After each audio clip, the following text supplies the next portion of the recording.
let's get started. You are not come, so thank you. Well, it is an interdependent arising.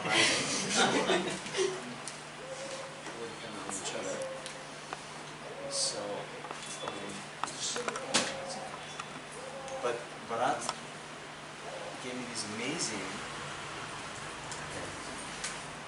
amazing coins from Bhutan.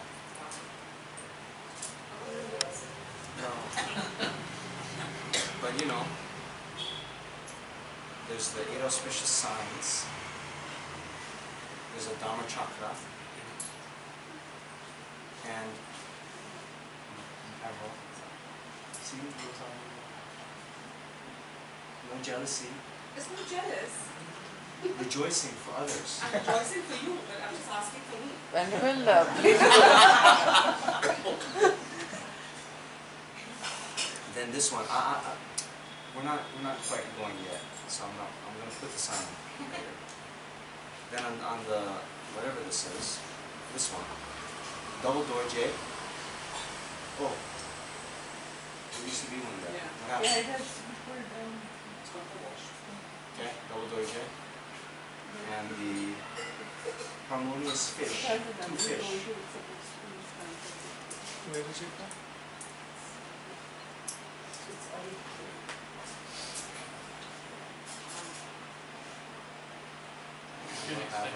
Take it easy.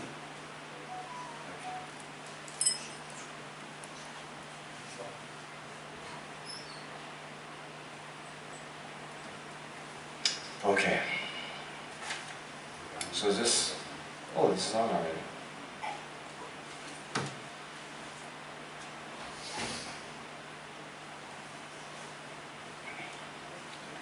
All right.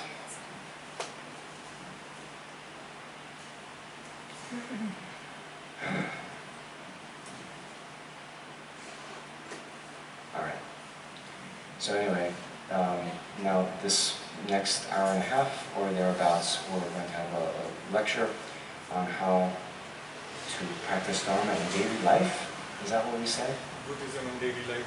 Buddhism in daily life.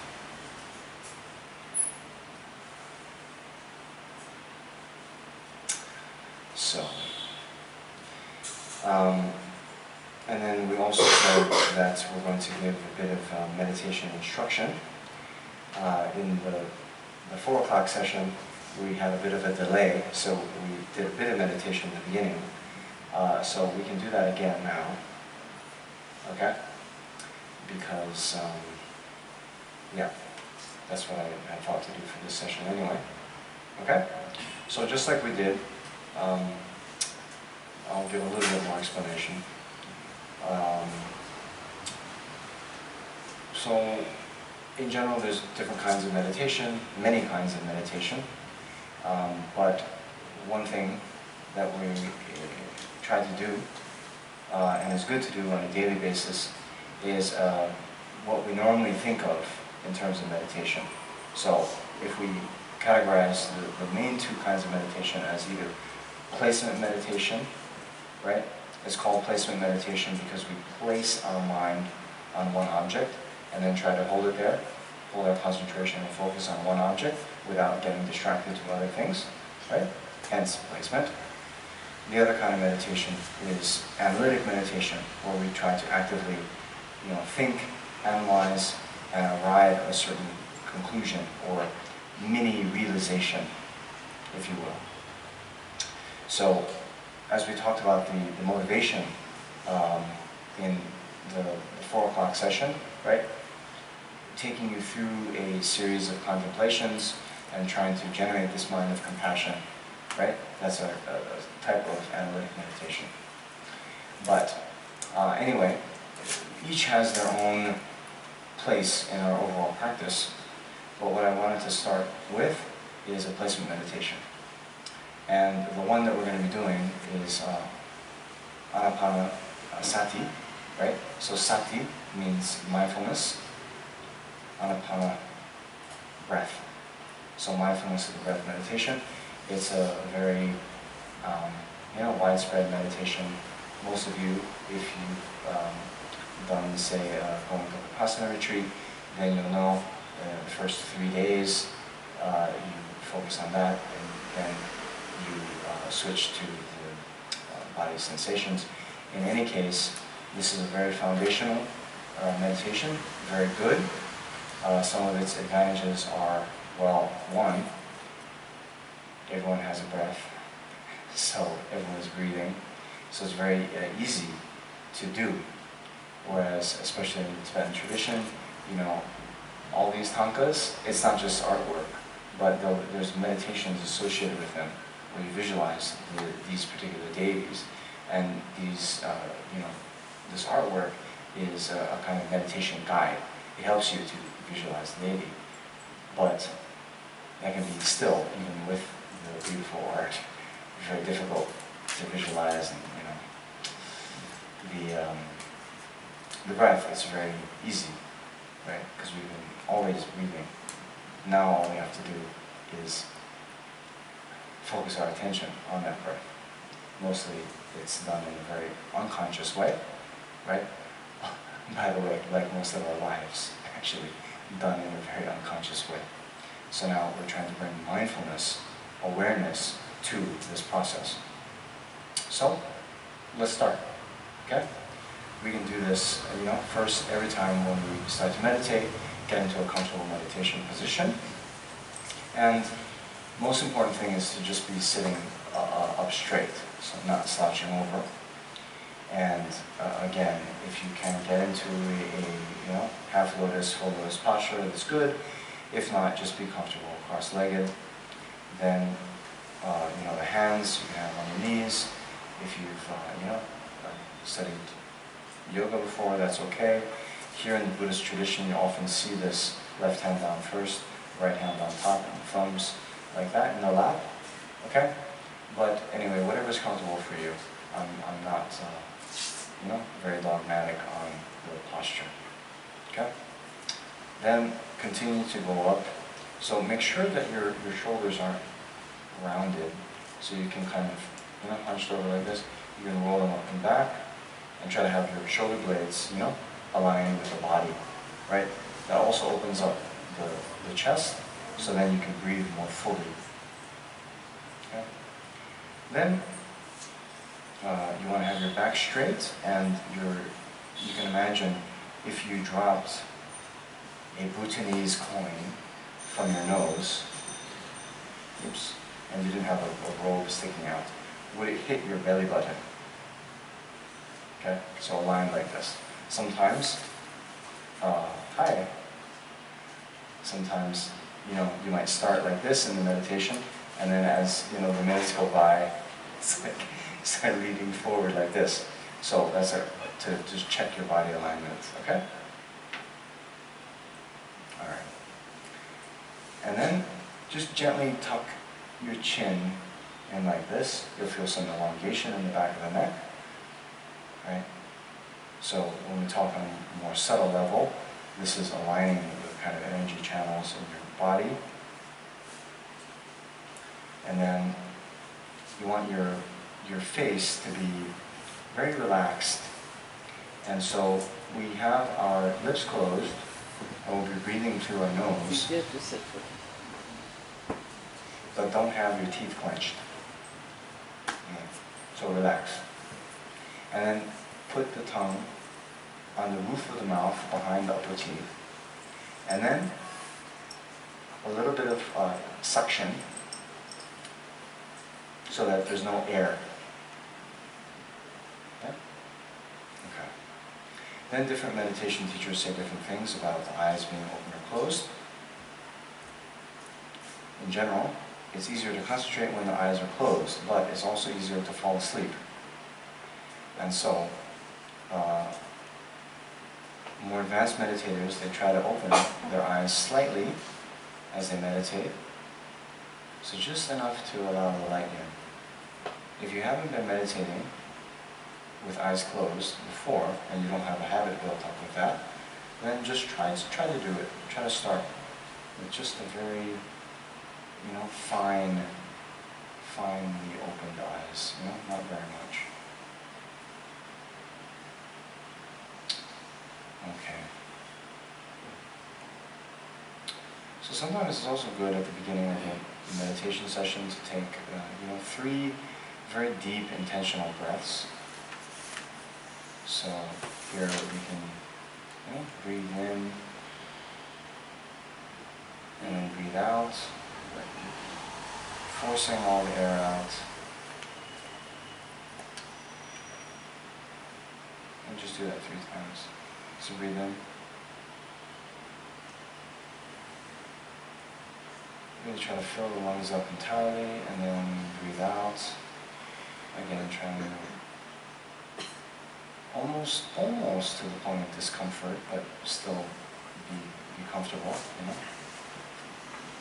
And then last one, breathe in.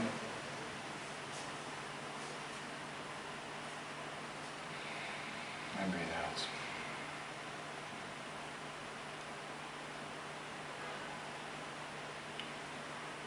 Then just allow your breathing to return to a natural rhythm, so very effortless.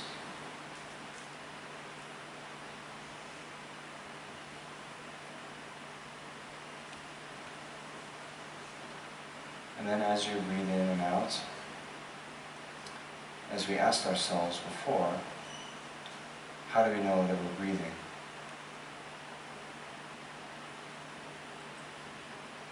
So where is the breath manifesting for you in this moment? What clues, what sensations do we have in the body as we breathe in and out?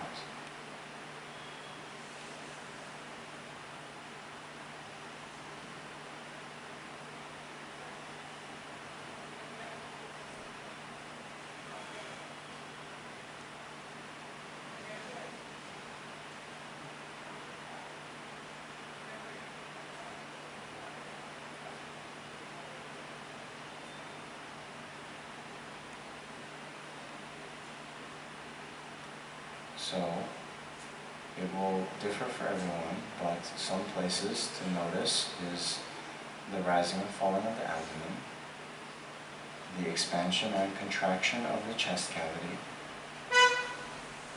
or even the air passing over the skin in the nostril and upper lip area. And maybe you're able to be aware of all of that.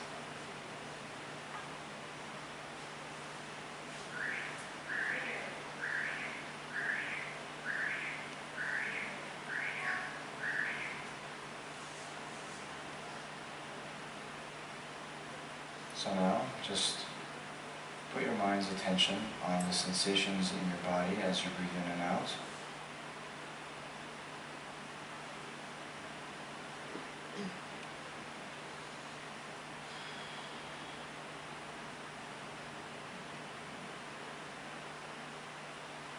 Again, not trying to have a long breath or a short breath, but just becoming aware of the reality of the present moment.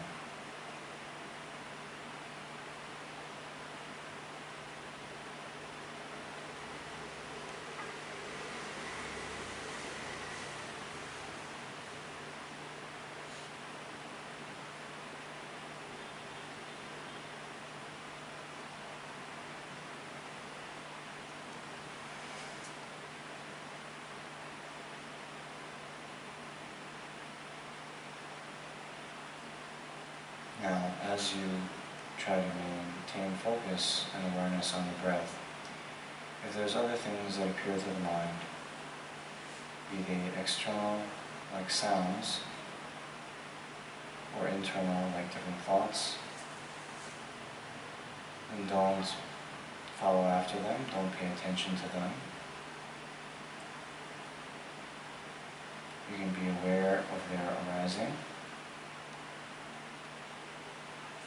but don't follow after. And then, just like a drawing on the surface of a pond, if you don't chase after, then it will dissolve back the very next moment.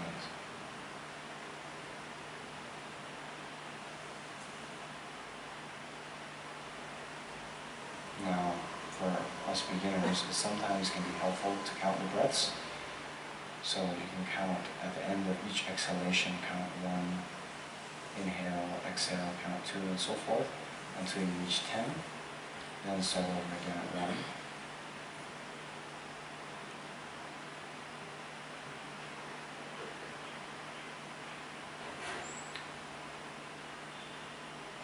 But if you find yourself getting distracted to the point where you lose your count, or even if you're not counting, if you lose the awareness of the breath, then as soon as you're aware that you've lost concentration, then gently bring your mind's focus back to the breath without judgment and start again. So we'll do this for about 5 more minutes.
So gently come out of meditation and bring your awareness back to the room.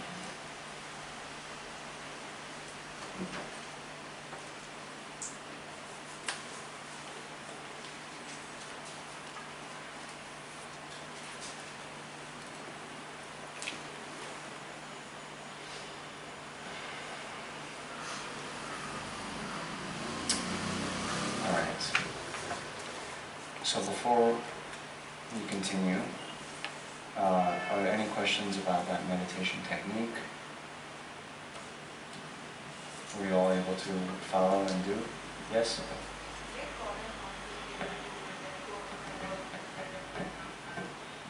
is that? What does that mean? Sorry, you get caught up? Not being able to let go of control of my breath. As soon as I'm conscious of it, I'm controlling it. Okay, did you all hear that? She's having difficulty letting go. As soon as she tries to be more aware, then you're controlling it. Yeah? So, it's good that you notice that, because that happens a lot. And actually, I think it happens a lot and we don't notice that that's happening. So that is something common that happens. But don't let that bother you too much, okay? Just let go of the fact that you can't let go, you know? And so it's kind of like this. You see, there's a cycle, every breath. On the inhalation, you know, we're putting in more effort, right? So the two things we're trying to do, actually, we're trying to gain a more refined sense of concentration and awareness, but we're also trying to relax, okay?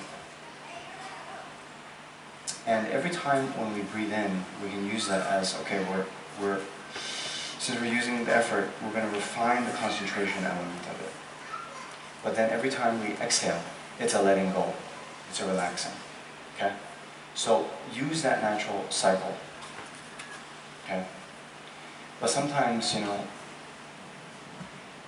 it's tricky. For me, when I run into like, okay, when do I stop breathing? It's supposed to be natural, okay? Should I stop now? Should I stop now? You don't know, right? Especially if you've done like pranayama before, or even if you haven't. You might have read some things where, oh, taking deep breaths is more relaxing. And it's like, oh, I should be breathing in longer. I should be exhaling longer. So try, just keep trying.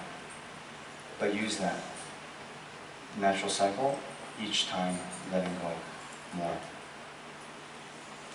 So actually,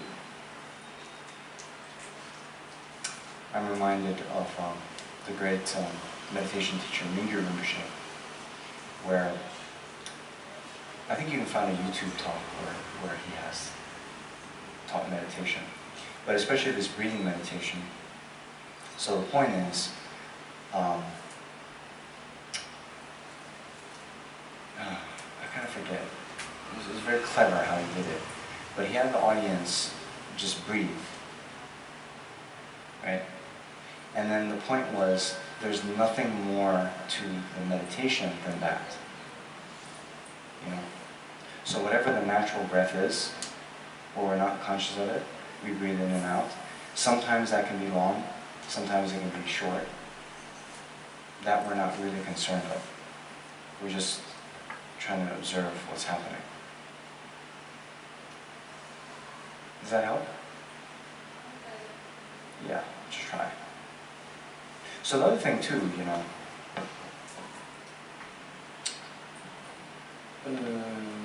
I'm saying all this, I kept it at 5 minutes, right? Did any of you get bored? Maybe. Hopefully not. I kept the session relatively short, and now, while I was asking, do all of you know the technique well enough? Now you can do it from tomorrow on, every day. Yeah, no, don't bring that book. every day.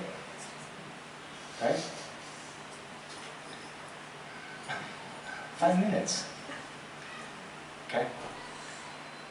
So what we're trying to do is get into a habit, daily habit. And, you know, other places, you know, they want you to meditate an hour in the morning, an hour in the evening, right? I'm being very easy on you, 5 minutes a day. What kind of look are you going to give the other teacher asking you 2 hours a day? Yeah. Okay? So, we are building a habit, so we want to do something consistent, day to day, every day. And then, after a longer period of time, then we'll have more of a kind of sample size to judge. But in one session, to then say, oh, I have this problem, it's a little bit too early, you know? You can notice things, and then if questions come up, you know, write them down. We can talk about it later. But sometimes, you know, what can be the experience in this session, then you do tomorrow, and then that's not an issue at all. Right? Okay. Any other questions about the meditation technique? Yeah. Oh. Especially the first one, I found that the repeatability not. Any reason why the voice is so long?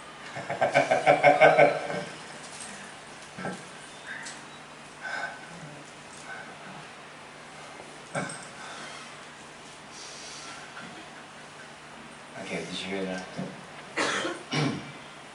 So in the 4 to 5:30 session, we were reciting prayers, and you know,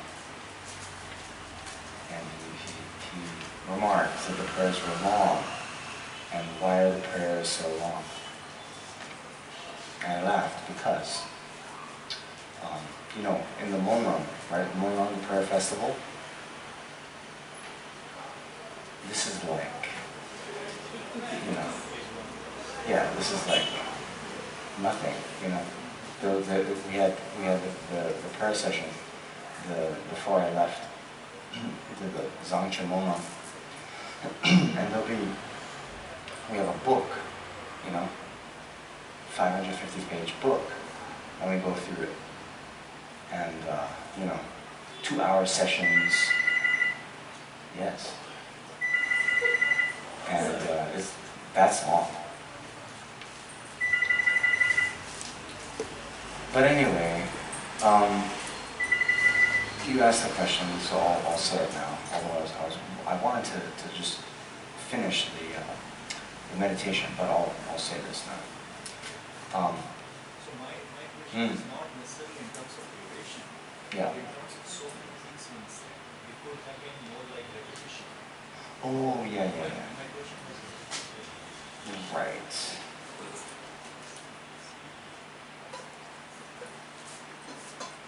Right. So in this particular prayer, the first one, there was maybe 2 stanzas that was repeated every section. The first, there's like 2 stanzas where it describes, different qualities, and then those 2. Okay.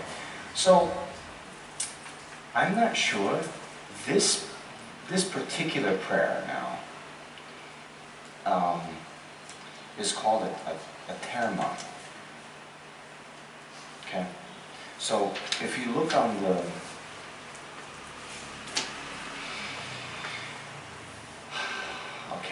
I'm gonna answer this, and then we have to move on to other things. So if you look at the last page of that, it says, without any question, the great treasure revealer, Urgyen Choe Dechen Lingpa, manifested specifically for this time. From the slope of Drak Rinchen Bawa in Norbu Punsum in Dokkan, he revealed the 13 pith instructions of the Guru's heart practice, the Wishwanju Lame Tuk Drup Yishin Nobu. This prayer forms our practice of this revelation. Okay. So just a little bit of context. Great treasure revealer. Okay, so this is a terma teaching. Terma. It's a treasure teaching.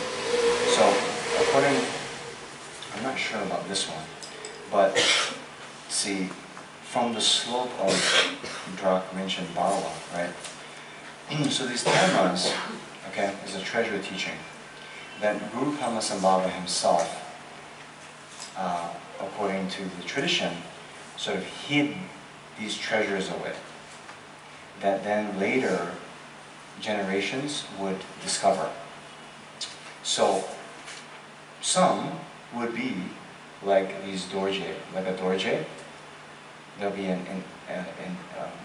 physical terma that is then put into a rock. And then this treasure revealer, okay, this is just how the tradition says, you can analyze whether it's so. They'll, be walking alongside a mountain, and then they'll put their hand in the rock and bring out the dorje, the vajra, or whatever, okay? So, I'm not sure. From the slope, he revealed these instructions. So, other times, there's what's called a mind terma, where in meditation, these verses will come to you. Other times, you might even find a text. Anyway, I'm not sure about the particular ones in here, but my thought, you see, okay, now, so supposedly the author of this text was Guru Rinpoche himself, right? Now, I'm just going to guess, okay? So, could be 100% wrong, right? Do you still want to hear my guess? Yes. Okay. When you look in some of the sutras, okay, there's the famous Prajnaparamita Sutras, and the Prajnaparamita, or the Correction of Wisdom Sutras, there's some in 100,000 verses, 25,000 verses, 8,000 verses. The 100,000 verse one is 18 volumes. Okay, you see in the back there in the orange.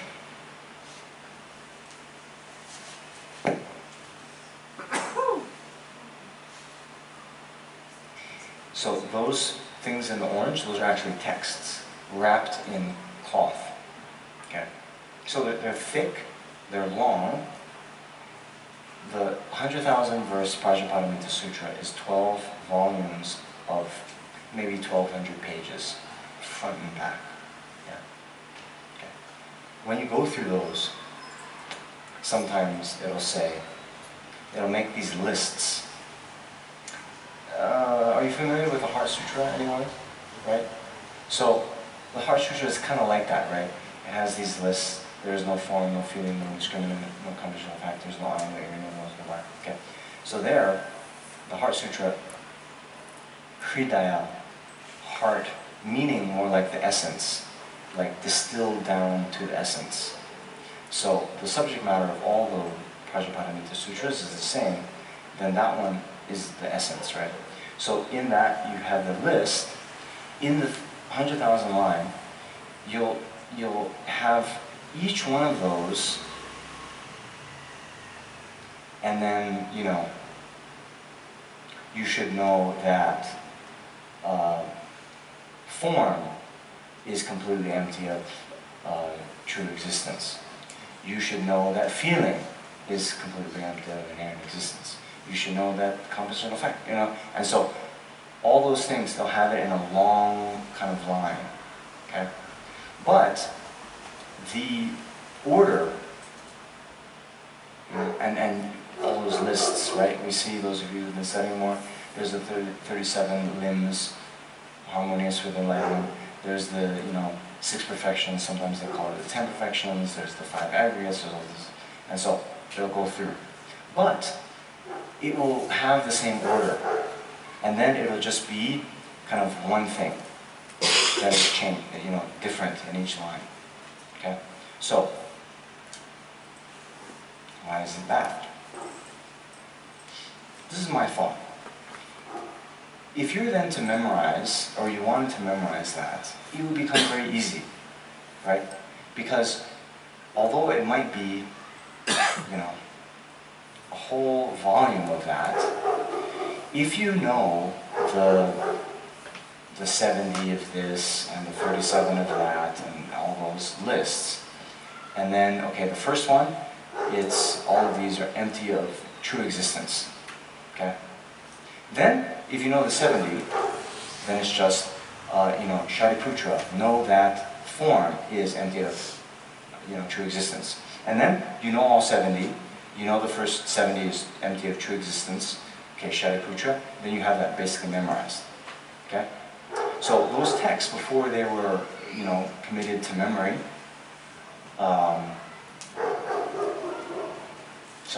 before they're written down on paper, they're committed to memory, okay? So you have to understand the printing press, the e-books, all these are, and even the printing press was a relatively, new technology that came out, right? So some of these texts, they're predating that. So now, Guru Rinpoche wants you to make supplications, okay? So, just like now, we do the Control C, Control V. You with me? Make it easy. Yeah. Windows shortcut? Okay, yeah. Makes it easy. So then Guru Rinpoche, so we don't have to memorize the whole thing, made it that, okay, there's this 2 stanzas. Now, that's going to be the second 2 stanzas of every section. Makes it easier for us. Okay. That's enough questions for now, because I have questions for you. Alright. So anyway, this next section, Buddhism in daily life. Okay? Now, when teachings happen, it's always the practice that the center, they come up with topic, right? And then they should, request the teacher, oh, please speak on this topic. Okay? Now, I'm not sure what went on, okay? I'll just be honest. But I hear sometimes, not from you, and not necessarily, it's just another hypothesis. Some people think, oh, Buddhism, so complicated, all this philosophy, so impractical, right? Yeah? It's a trick question. I was trying to flesh out who thinks like that. Because you see, my hypothesis is, okay, when we say Buddhism in daily life, my question to you is, what do you know about Buddhism that you're having difficulty applying in daily life? That's my... Materialism. Because in daily life, Okay, hold on. I'm going to take notes.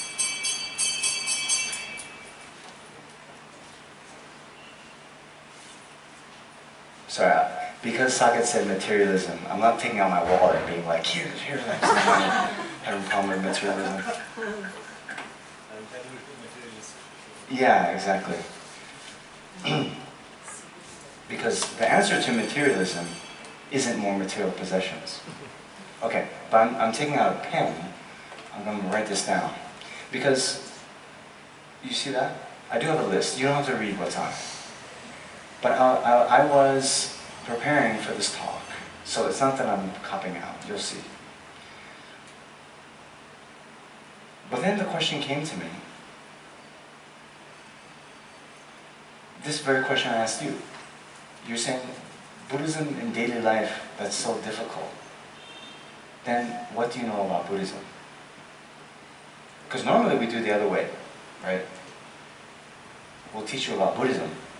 And then it's kind of maybe assumed that you'll know how to practice that in daily life. Which is an assumption that may or may not be true. But now if we're approaching from the other end, right, then I want to know from you what aspects of Buddhism you're having difficulty integrating in your daily life. Then we can discuss, we can share ideas. So it's not going to be so much a lecture as a discussion. So, loving kindness.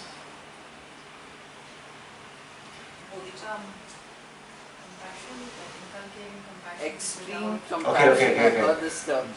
Okay, hold on. We'll do, I'm taking notes, so we'll do one at a time. Loving kindness. Hi. Cultivating compassion while also setting boundaries. Okay? Shanti? I heard this term extreme compassion many times, so I'm just saying some people, some people have a problem with altruism, let's say. Okay, and then maybe, actually help me more, like, that was good, the setting boundaries aspect of it. So maybe what about loving kindness is hard to integrate in daily life? Like, what about it? Like, generating loving kindness towards people who probably don't like or who push your buttons. There we go. That's more tasty, right? Yeah.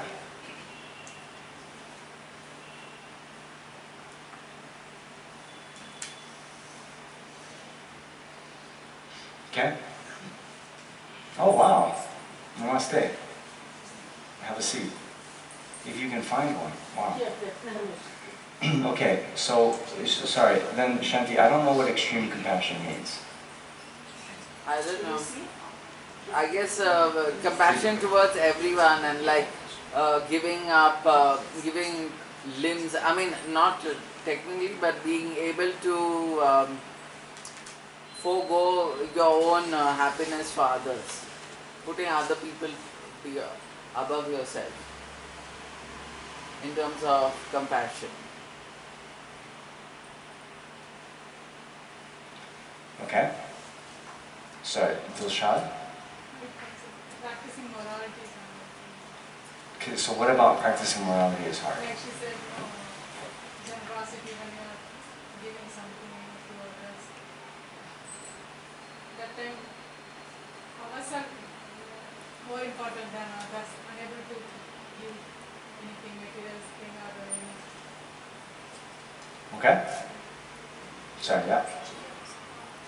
Indulgence is something that I find like, something I don't want to deprive myself of. That's really good. But then how do I know how much to indulge, how much, like what is the right amount? And also like pleasures are also like Jesus died for us in society. Have you heard the thing that they say Jesus died for your sins? Yeah, I've heard So you that. got a sin. Otherwise he died for nothing. What?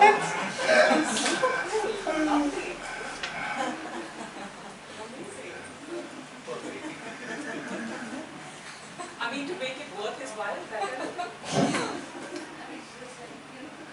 But I mean, I got to partake, right? Yeah, she has a point. Like I can always die and not have a chance to partake. And it's that time, it's now Good Friday. Okay. Okay? Anything else?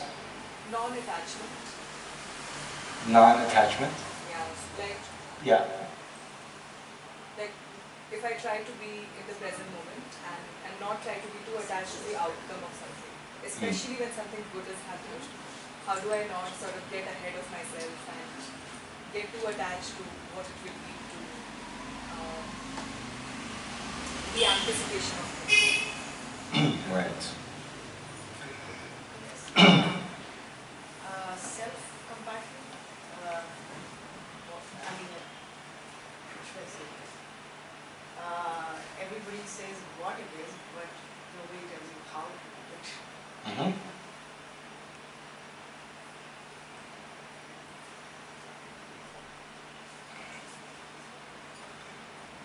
Dipti? I think just accepting that I'm not perfect is also, and that you also self-reflect. That's really hard. Mm-hmm. So Okay. people have this perception that Buddhists are like nomads. Okay. So I like Like if somebody says something to you, you're not supposed to say anything back because it wouldn't be kind and it might interfere with the Yeah. non-virtues of, like the non-virtues of speech or body Right. or mind. Okay. I'm having a problem with materialism. Oh yes. Yes. All right. Mm-hmm. Okay. And what about it?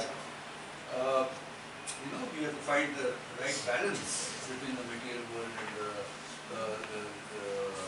and appearances, right?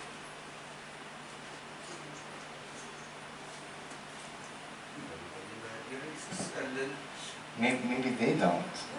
in This is sense- for all of us. Okay, so the material world, we are supposed to partake in that. We are supposed to be running after money and running after all the material requirements.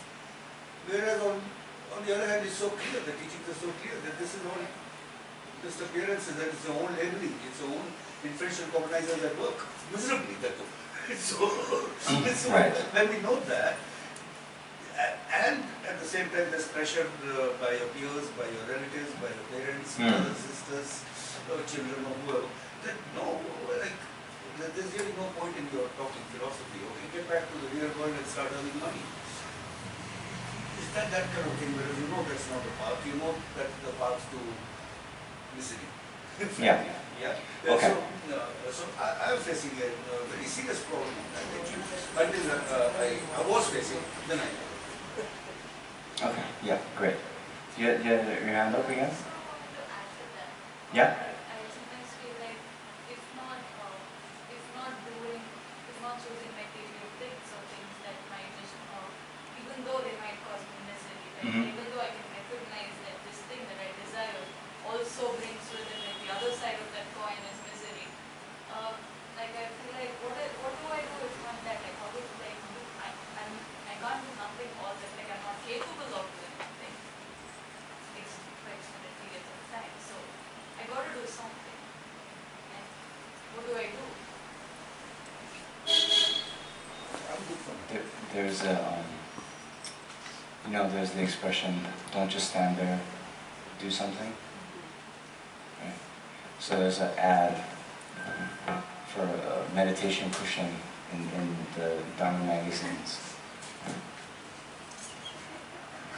And it says, don't just do something, sit there. Sit there. That's the thing. There's the proverb, sit like a rock, don't sit like a rock and walk like a clock or something. And the Buddhist magazine says, sit like a rock. And I saw it somewhere. With the opposite of it. For me, And I have one. Okay, but yeah, sorry. You're next. Oh. Yeah, hold on. Yeah. I think for me personally, it's more about doing things more consciously. Mm. And it is more related to knowledge and wisdom, because sometimes we don't even know. I mean, we might desire to do it, but we don't know the knowledge, the steps, and then we get stuck. And today's information is we really don't know Right. Okay. So that's, personally for me, that's a struggle. I've been on the journey, I'm getting there. But I think if there are probably, some access to literature or all of that, Hmm. that would help. Because then you know that this is the way, and then after that it's your practice. I mean, it's clear. Right. So, coming from the level of the root cause of ignorance Right. versus the basic root cause, Right. it can only be through knowledge. Right. So all that is true, but that's what we address in the kind of normal way. Here it's like, the thought was Buddhism in daily life. It's this, I think it's addressing the people who've maybe studied a few things or heard a few lectures, and they're like, they have this bifurcation of the philosophy, and then there's real life, and then not knowing how to apply those principles in real life. But I think you're talking about, you want to know about those principles, right? Okay. Anita? Yeah, I have one about relationships, you know. If you're in a romance, then should you be looking for permanence when everything is impermanent? Then why should you expect permanence in anything? In a relationship or something, why should you cling on to someone? When they have to go, they go. You don't say, hey, don't go, this should be forever and all that stuff. Yeah? So is that important? I mean, how do you... You answered your own question. It's not part. You answered your own question. Oh. But yeah, nonetheless, I mean, maybe the difficulty is, I mean, you know impermanence, yet still, you know, your boyfriend breaks up with you, and then it's like the worst thing in the world, but actually, well, yeah. Okay, so maybe that's pretty good. We don't have that much time, right? It's good. It's good. Good list. Now, what I was going to say,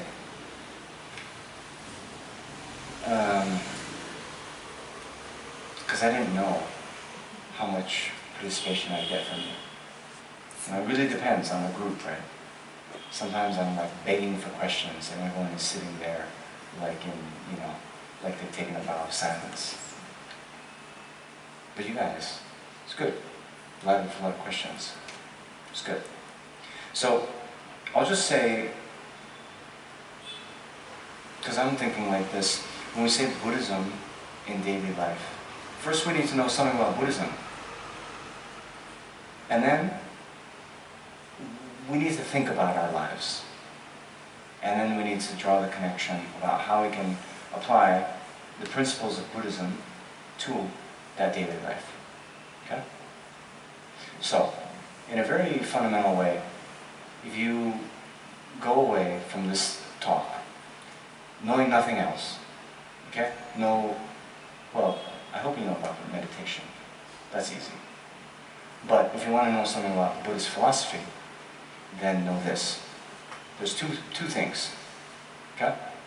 There's what we call the conduct, how we should live our lives, and then there's the philosophical view, okay? The conduct of Buddhism is ahimsa, non-harming. The view, interdependence. Interdependence. Everything is related, depends on other factors. Okay? Everyone got that? Conduct, ahimsa, non-harming. Philosophical view, interdependence. Great. Okay? Alright. So, then when we go a little bit more, right? Because we're also talking about loving kindness, bodhicitta, these things. So then what His Holiness says with ahimsa is, okay, try to benefit others as much as you can.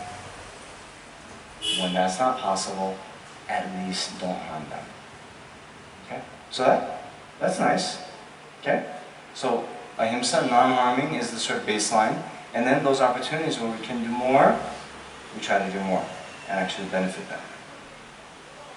Okay. It's good.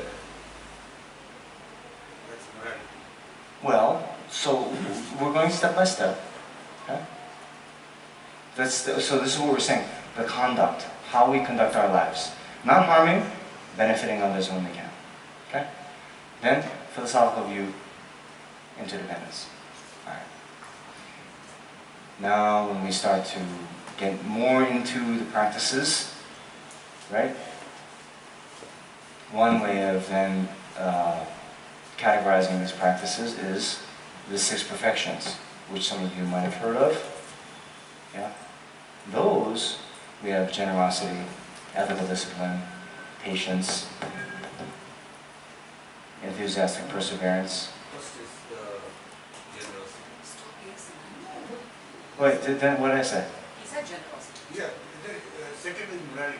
Yeah, morality. What did I say? The third you brought the patience in second. Okay. Okay. In any At least case... Sagati remembers the order of them. Hmm? Yeah, that order is necessary. Yeah, okay. I meant to say it in the right order. I'm sorry if I misspoke. Generosity, ethical discipline, then patience. Effort. Okay. Effort. Yeah. Wisdom. Okay. Okay. So, patience, perseverance, meditation, and wisdom. Okay? You got all 6? Alright. So, those then describe the practices that lead to enlightenment. Okay? So then, other kind of concepts that you might hear a lot in Buddhism, right? There's this thought of contentment, right? Contentment. And so this kind of leads into this materialism question. Okay? Anyway, when I look at the things that you brought up, probably all of those can come under those other categories of practice. Okay? So in our remaining time, let's see how many we can touch on. Okay? Alright. So first, the overarching thing, right? When we had the convex side being not to harm others and benefit others as much as we can. So then one thing we'll encounter, right, in our daily life, it's one thing when it's meditating on the cushion, but then we go out into the real world, and how did Avril put it very eloquently? How do we practice love and kindness with those who push our buttons, right? So, when it's like, may all beings be happy in a vacuum, might be okay. But then the people that, you understand, push our buttons, means annoy us, intentionally, unintentionally, who knows. But then we get triggered, right? And then this concept of may all beings be happy, right? May all beings be happy, then it's very easy to carve out the one that's done something we don't like, annoyed us in some way, and then we get agitated and we might, we might do or say something then come to later regret. Okay? So,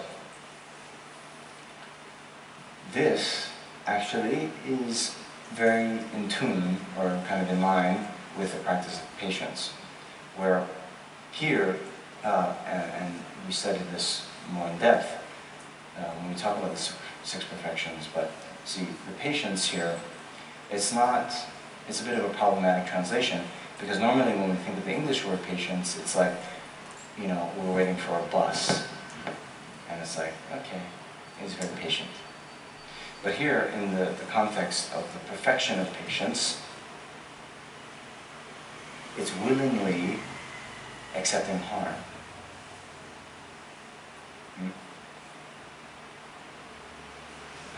Yes. And then it's, you know, when others harm us intentionally, to then, you know, not retaliate. Yeah, that's the hard one. That's what the Bodhisattvas do, right? Yeah, a Bodhisattva cannot say that this person is a difficult person. A Bodhisattva is supposed to accept difficult persons. Well, no. So hold on. See, we don't give up the conventional reality. So even a Bodhisattva can say, this person is difficult. This person is whatever, an angry person. Those conform with the conventional reality, right? Right. But they're not then, you know, harming the other person back. They're not, you know, Yes, abandoning them. but a Bodhisattva just cannot reject. It is impossible for a Bodhisattva to reject difficult persons. He cannot say that I will not take on. Right. But that's different than saying there's no such thing as difficult person. Oh yes, of course. Yeah, that's the point I made. So, okay. Now, how do we do this? Right? How do we do this? So there, in our friend Shantideva's text, then there's many sort of contemplations that we do. Okay? So,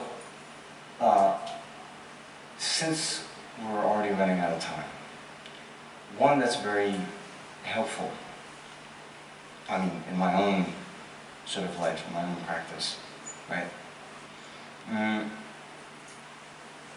Okay.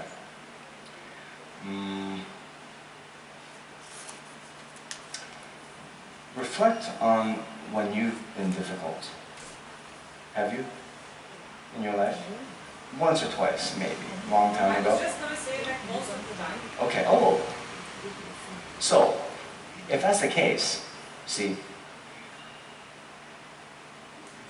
you understand, look a little bit how that happens, right? Our minds get agitated, although we're supposed to practice patience. Okay? Although we're supposed to practice patience, our minds get agitated, and then our practice of patience isn't quite strong enough, so then we might yell at another person. Yell at a car that's cut us off when we drive on Inner Ring Road.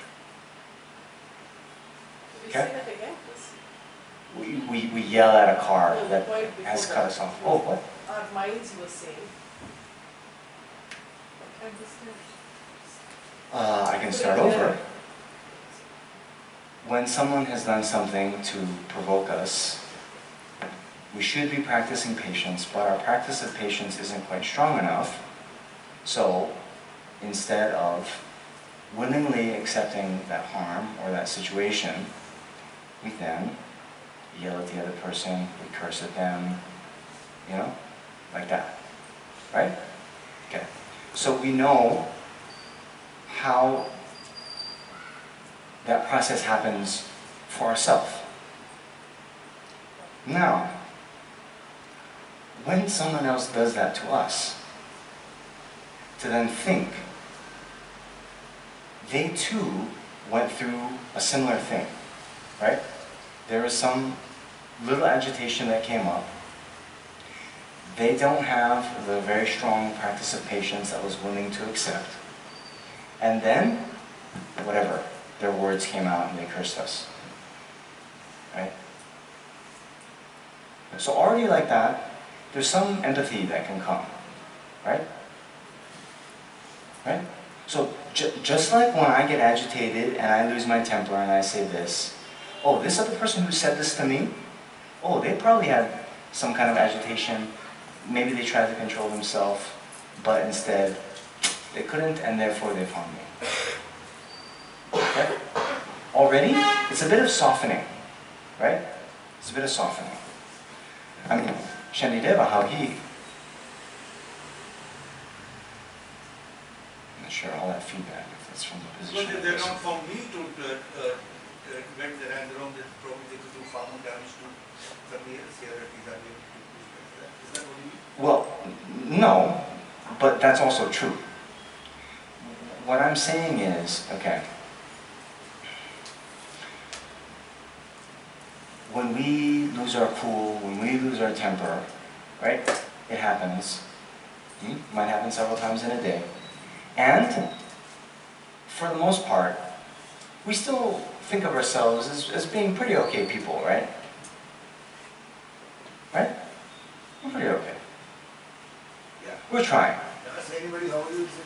Yeah. It's confusing, like sometimes I'm like, oh yeah, I'm pretty green. And other times I'm like, oh god. I don't know. Yeah, exactly. Well, yes. So that's another thing. But most people, for the most part, it's like, yeah, I'm a pretty good person. And the presence of a few times where, you know, we kind of get a little bit agitated and maybe, you know, blow up at someone, or mini blow up, little, you know, like one whistle on the pressure cooker, right? When that happens, we still think, yeah, we're okay, we're pretty much in. It's still human. Yeah, so it's okay. So, then that type of thought, we now can extend to the other person. Whereas before, you know, when we don't think about that, it's a kind of like, why is this happening to me? How dare that other person do that to me? How dare they say that to me? And it's like, you know, we're such a victim, you know? We're like, the greatest injustice that's ever happened just happened to me from this person, right?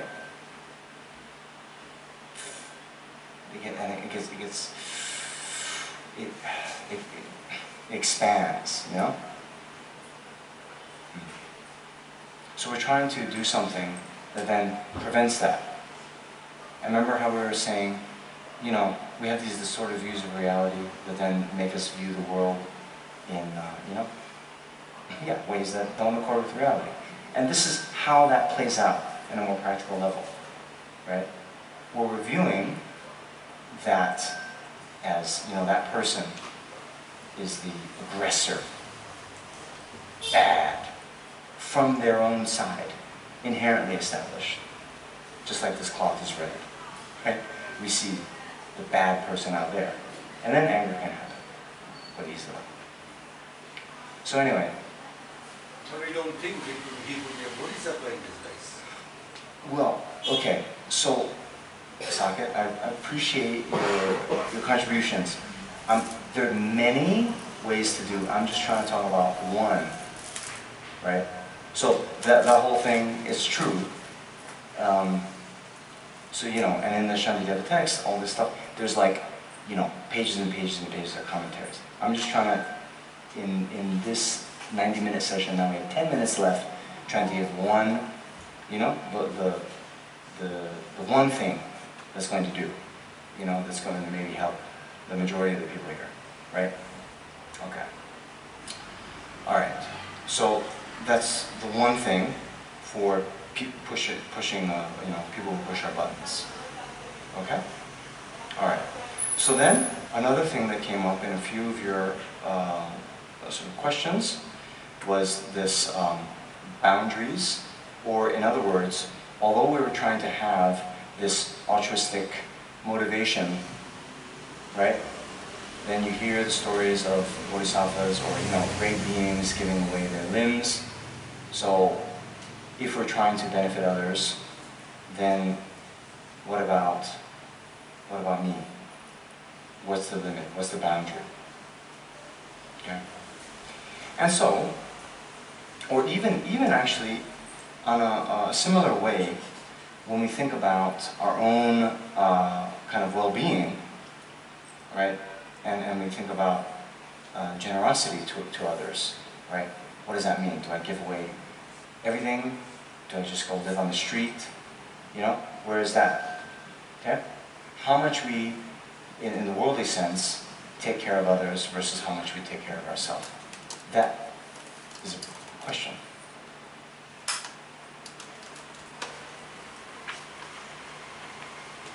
So,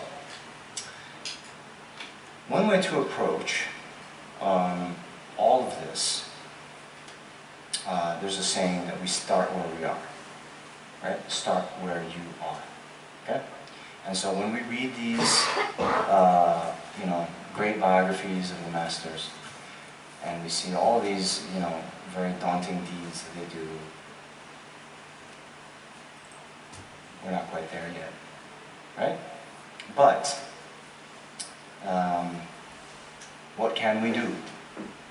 And with something like this, you know, just like as I was saying, our meditation practice, we start with 5 minutes, right? Now, 20 years from now, or let's say 20 weeks from now, you're not going to, if I see you,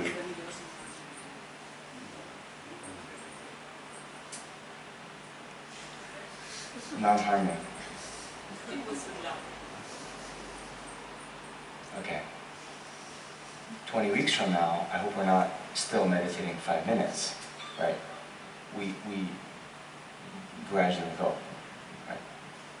Gradually build on the practice. Like with anything, you know?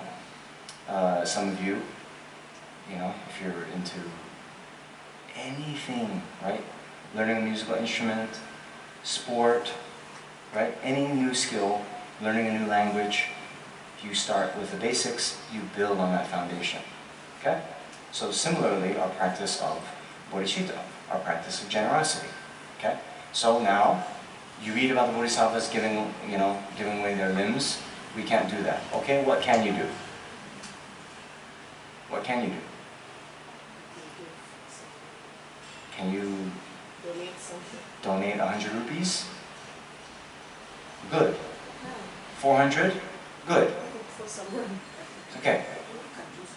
So, whatever you can do, okay? But, actually, those of you who know a little bit about working out, right? So you want to do something, right? That's going to a little bit push, right?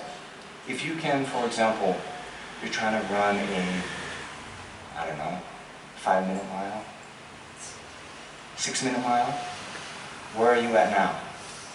10 minutes, okay? So, if you're just setting a bar, okay, your max is 10 minutes, and you're like, okay, I'll run, but you're always just doing 12 minutes, you're not pushing yourself, you're not going to get that growth, right? You're not going to get the improvement. So, we always, with whatever practice, try to, let's push ourselves a little bit more, right? This is then building the habit, where then we can do more and more. Now, since we're talking about generosity, the flip side of this is the contentment.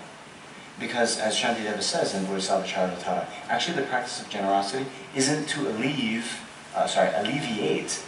the poverty of others, but it's actually to work on the clinging and grasping in your own mind. You understand? So, how that is done, then we get contentment. Contentment with what we have, contentment with little.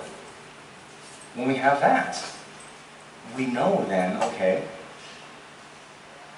I don't need, whatever, a closet full of, I don't know what's in your closet, saris. What? No? Okay, yeah, whatever it is.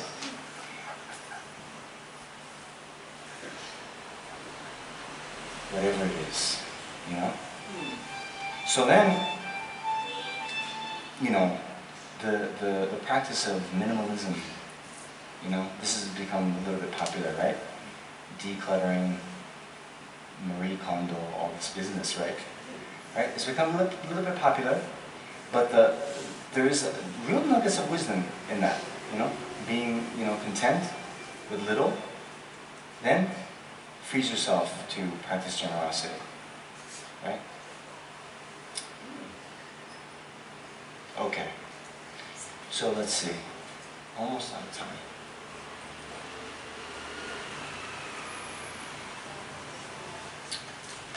Hello, Buddhist doormat.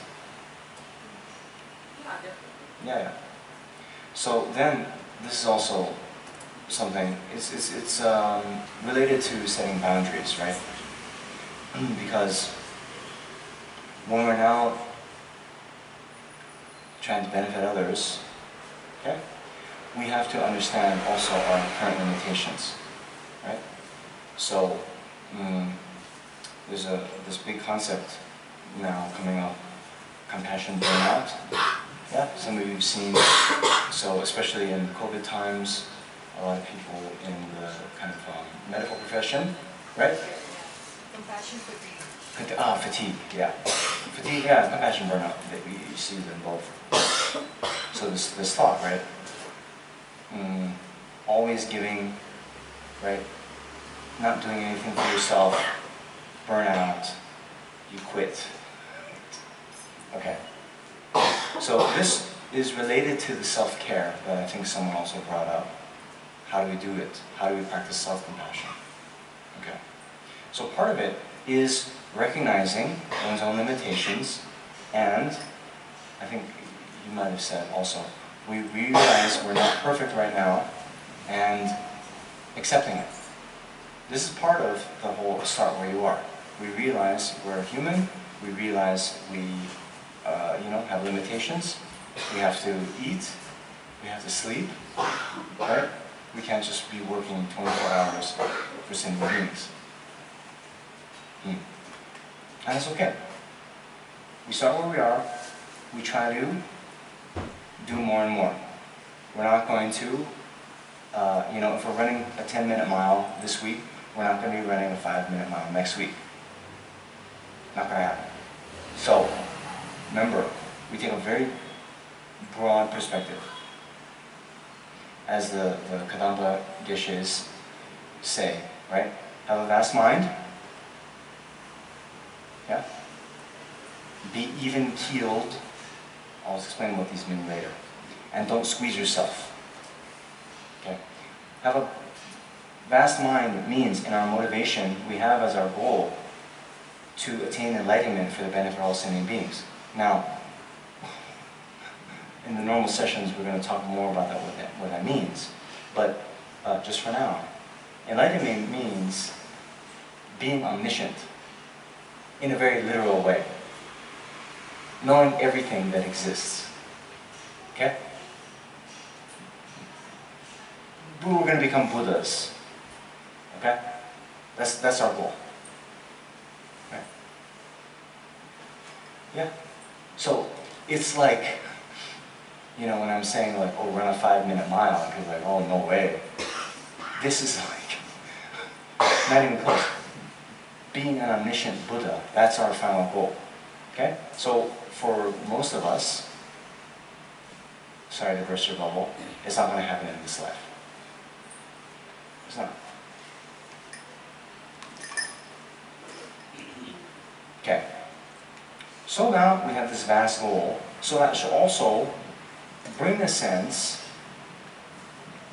that, with every major undertaking that we do, we have to put in consistent effort over a long period of time. So, be even-keeled about it. That's the second advice from the Kadampas. Means, now many of you, I was like this when I just came into Buddhism, right? It's like so much energy, right? Oh, meditating, yeah, okay, I'll meditate 12 hours a day, no problem, I love it, right? But, is that sustainable? Maybe, some of you who've done like these, the going to Vipassana retreat, and that's how you do. 12 hours a day, 14, I'm not going to leave my meditation cushion. We get into that. It works for about 10 days. Right? Just like, when you're training for a marathon, it's 26 miles. The first day, you don't go out and run 26 miles. Right? If you do, you're not going to run the second day. And it's it. You might not ever run again, actually. That's why, the Tibetans, especially, they're like, end your meditation session while it's still going well, right? We want you to be meditating on a daily basis for 20 years, right? 20 lifetimes, 20 eons maybe, rather than have a big burst of effort and then, as they say in the Tibetan text, you then, when you even just look at your meditation cushion, you want to vomit. Yeah? Okay. So, even keeled. Little by little, the other analogy in the sutras, you fill the pot with drops of water. Right? So like that, our little good deeds, they add up. Eventually, they become big. Okay. Then, third, don't squeeze yourself. Okay, now we have this big goal. I'm going to do it, step by step over a long period of time. Squeezing ourselves means, to put unnecessary and unrealistic pressure and expectations on ourselves, right? And I don't know if someone brought it up. I think, yeah, you. This like beating ourselves up, right? Like I don't know what happens. We're trying to live ahimsa, right? Non-harming. Then, mosquito hits us, we kill the mosquito, and then it's like we've, killed our parents, right? And, it's so bad. Oh, I'm such a horrible person, I can't believe this. And, don't know what that means. Over the top. Over the top, okay. You know what I mean? Okay. So, part of this, not squeezing ourselves, also means, because we're starting where we are, we accept the fact that we are not enlightened yet, we have a lot of afflictions, we're drowning in the ocean of samsara, right? We're going to make mistakes. We're trying to go in a certain direction, right? But it's kind of like this. Sorry, I'm you asked for Buddhism in daily life, so I'm giving a lot of worldly examples, okay? I'm trying to get through to you guys. Some people, when they're on a diet, right? They're trying to eat healthy, okay? Trying to eat healthy. No carbs, no sugar, no oil, that are so good. Yeah. Then one day, they walk past, yeah, you're laughing because it's true. They walk past the Baskin & Robbins, or Krispy Kreme, whatever it is, their weakness, and binge out. They eat the quart of ice cream, or whatever you like. Then what happens? One slip up. They've been on a diet 6 weeks. One day they slip up. Then they're like, oh, okay, I've had it. And then they just totally fall off. Right? So, the advice there, okay, this is good. I try to do this. But get back up. Get back up on the horse, as they say, right? You fall off, you get back up. So, although you might have, slipped up one day, let's say, even though I'm asking you to do 5 minutes of meditation, let's say you then are too busy. 5 minutes, come on. But anyway, you do that one day. Make sure that next day, you really do 5 minutes. Okay? You have one kind of free day. but don't make it 2. Then you can get back up. How does that sound? So similarly, you know, yeah.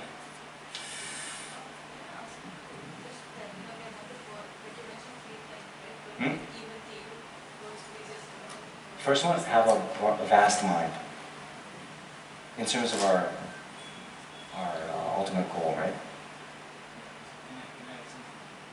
Yes. Yeah. We're I'll just take a shot. Yeah, go ahead. One of the because I hear this and I'm also getting to hear from other friends also. I think one of the practicing way of Buddhism where a lot of these virtues can come by is changing what is on your plate, which is your diet. Okay.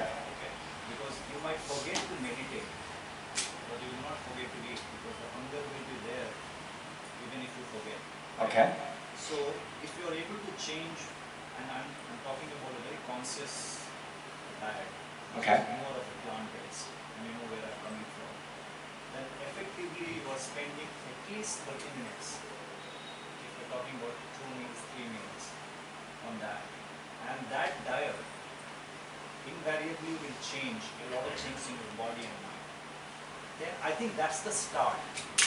That's the start. I'm not saying that's the end.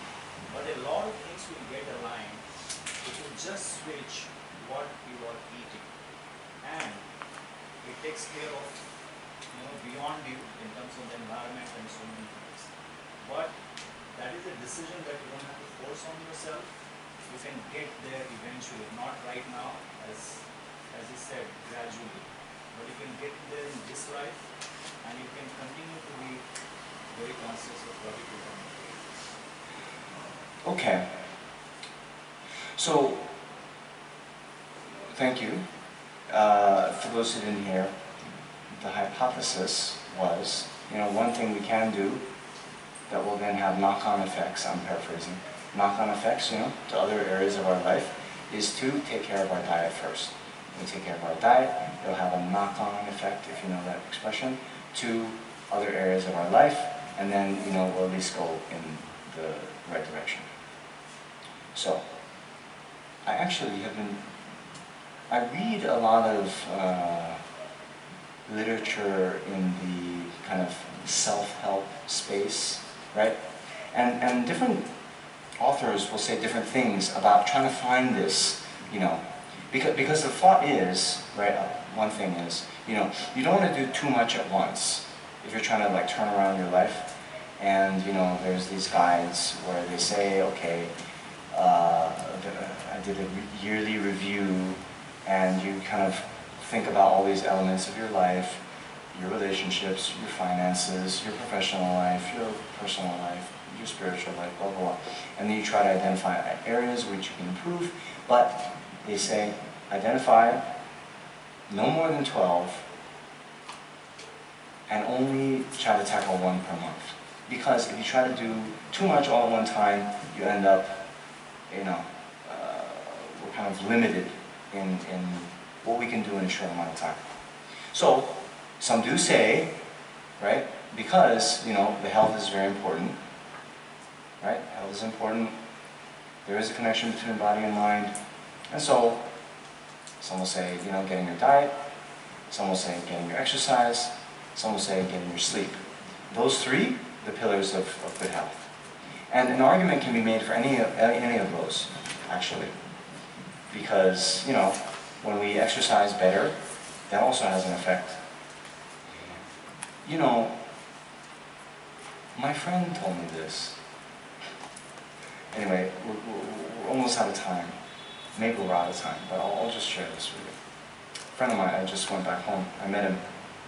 He's a great guy. Great guy. And so, he, as a kind of gift, while all this pandemic was happening, he was in a relatively, good place because he could work remotely, and he then was like, okay, well, I can't go out. I'm going to get into shape. Okay, and so he did. He hired a personal trainer. He hired a physical therapist. He got into the best shape of his life. then after he saw the benefits for himself, he's like, oh my gosh, all my loved ones, I'm going to do that for them.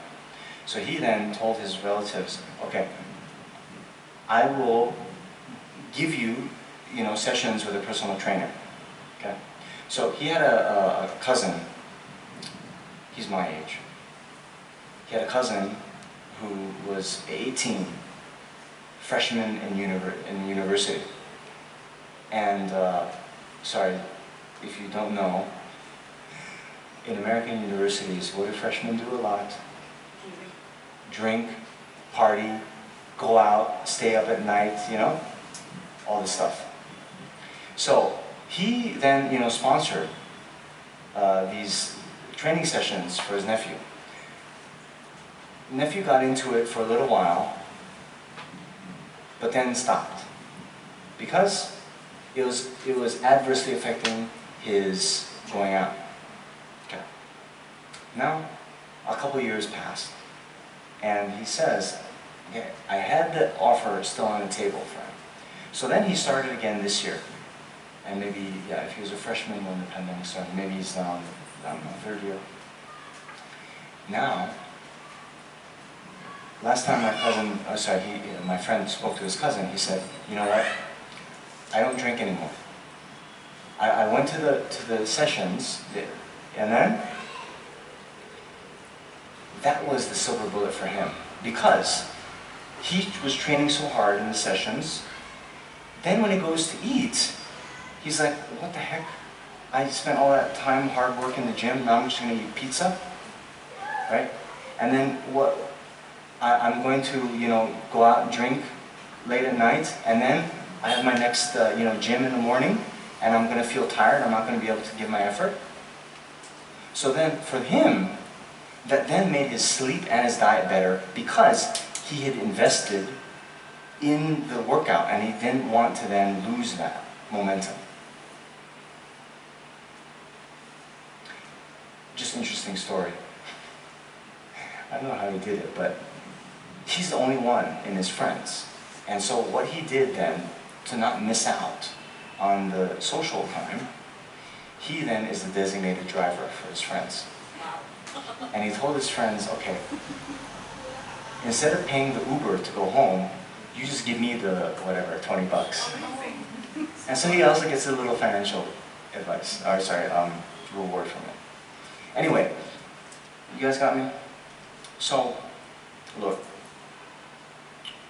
I'm not going to be, dogmatic about that. And, we're talking about Buddhism in daily life, but probably all of us are here because we're trying to improve our lives.